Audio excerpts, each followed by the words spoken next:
The two ensembles that you're hearing this evening are open by audition only. They are not divided according to age, only ability, and students are encouraged to continue to work hard and move themselves up to another group when they think that they're ready to do that. As a teacher, I have to tell you, there is nothing more satisfying than getting to work with two large groups of talented kids that want to go to school one more day of the week. I live about an hour away from here, and everyone says, why would you ever, I live in Quail Hollow, Concord, and people say, why would you do that? And I think, are you kidding me? This is a teacher's dream. Motivated, passionate students. It's like the students I have here at Baldwin Wallace in the music ed program. So I wouldn't miss it, and it's just such a thrill.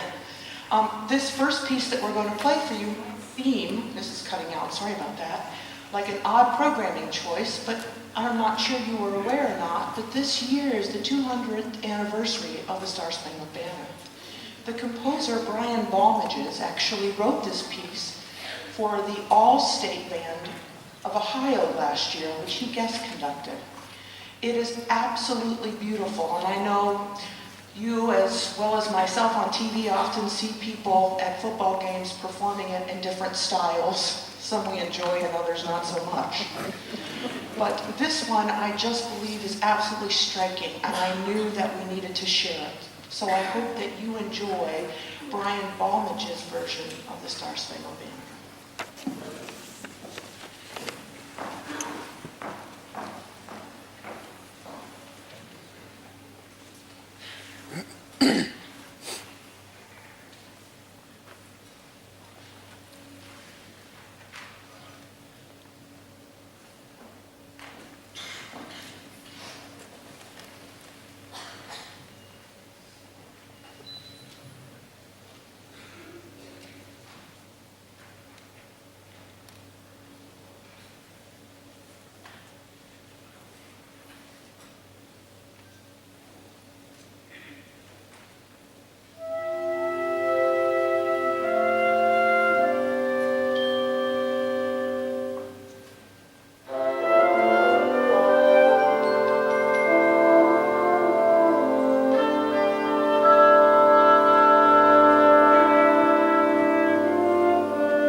this next conductor needs a little bit of an introduction.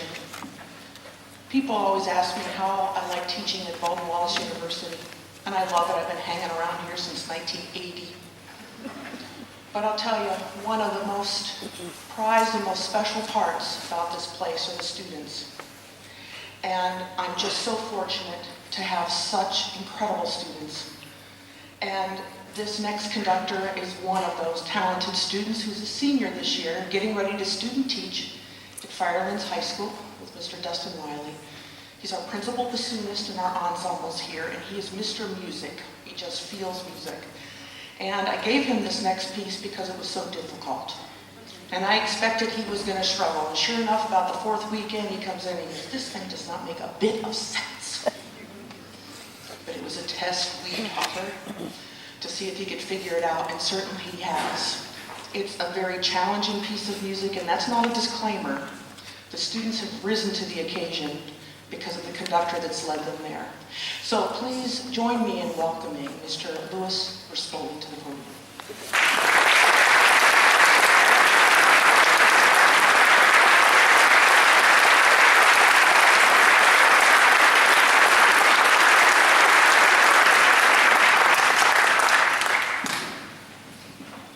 This next piece, Sheltering Sky by John Backey, presents challenges to a group like this for a couple of reasons. Mainly though that the melodies dovetail, meaning one melody will start as the other one is finishing. So in that way the melodies never really resolve, they never quite finish. Another reason is that the harmonies are so dense and the dissonances in those harmonies also never really resolve. It gives the piece a kind of nostalgic feel, a dreamlike quality about it. You'll hear melodies that may sound familiar but are not quite recognizable. So I hope you enjoy Sheltering Sky.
we play our final set of pieces, I want to take a moment and thank you all for coming this afternoon and encourage you to consider staying for the Youth Honors Chorale concert at 7 o'clock. And please know that our doors are always open, welcoming the community to be a part of what we do here at the conservatory and the college as well. Almost all of our concerts are free, and it's a wonderful opportunity to get out and hear some great music. We've got all kinds of new conductors and new blood and enthusiasm in the conservatory, so it's the place to be. This next selection that we'll close the concert with was written by Robert Jager. Jager is an American composer who actually started off teaching at the Navy Band School, and he did a stint as a theory teacher and a composition teacher and taught college for a number of years, retired in the early 2000s.